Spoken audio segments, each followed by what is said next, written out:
wa kanisa Katoliki wameungana na Wakristo wengine kuadhimisha Jumapili ya Matawi, ambapo walikumbuka jinsi watu walivyopanga matawi ya mitende Yesu alipokuwa akiingia Yerusalemu.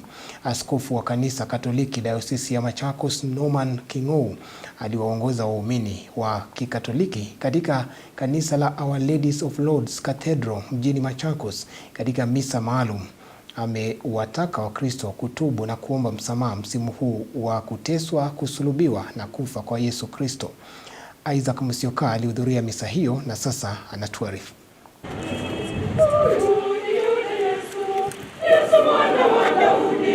Waumini wa kanisa la Katoliki nchini waliungana na Wakristo wengine kote duniani kuadhimisha Dominika ya Matawi, ambapo ni kumbukumbu za jinsi Yesu alivyoingia mji wa Yerusalemu kwa shangwe, watu wakipunga matawi ya mitende.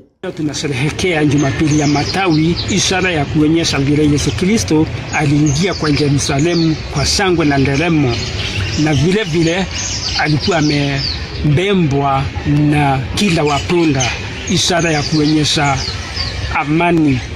We start this week. We have started with the celebration of Jesus Christ entering into Jerusalem. And therefore he is inviting us that we walk with him into Jerusalem.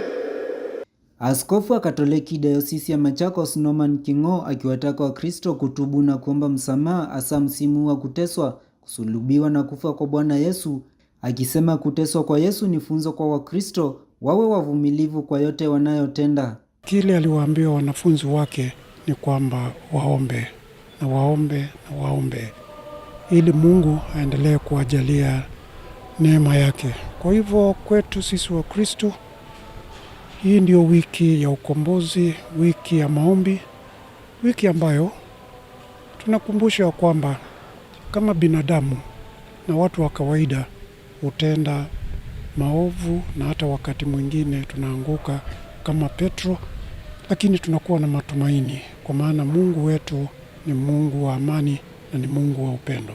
Kwa hivyo ni kuwaombea waweze kuwa na hiyo amani, na hiyo amani inaambatana na msamaha.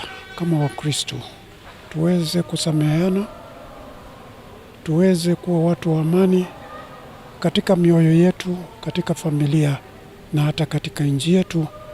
Katika ibada zilizoandaliwa maeneo tofauti nchini, viongozi wa kidini walishinikiza Wakenya kuwa na amani, ibada hii ikiwa ni wiki moja kabla ya Pasaka. Yes, we are carrying these palms, actually a symbol of peace, a symbol of purity, a symbol of righteousness, and that is what he wants us to be translated in our lives. Na katika mateso hayo yote ilikuwa ni kutukomboa. Yeye alituonyesha njia ya kuwa mtu wa amani hata katika wakati mgumu wa kimaisha. Yeye alibaki mwaminifu. Mabila ningeomba viongozi wa nchi yetu ya Kenya ni kwamba wahumbiri amani. Hapa nchi yetu tuwe na amani, upendo, situpigane, tukae na amani, tuoneshe Mungu upendo. Isaac Musyoka, Undugu TV.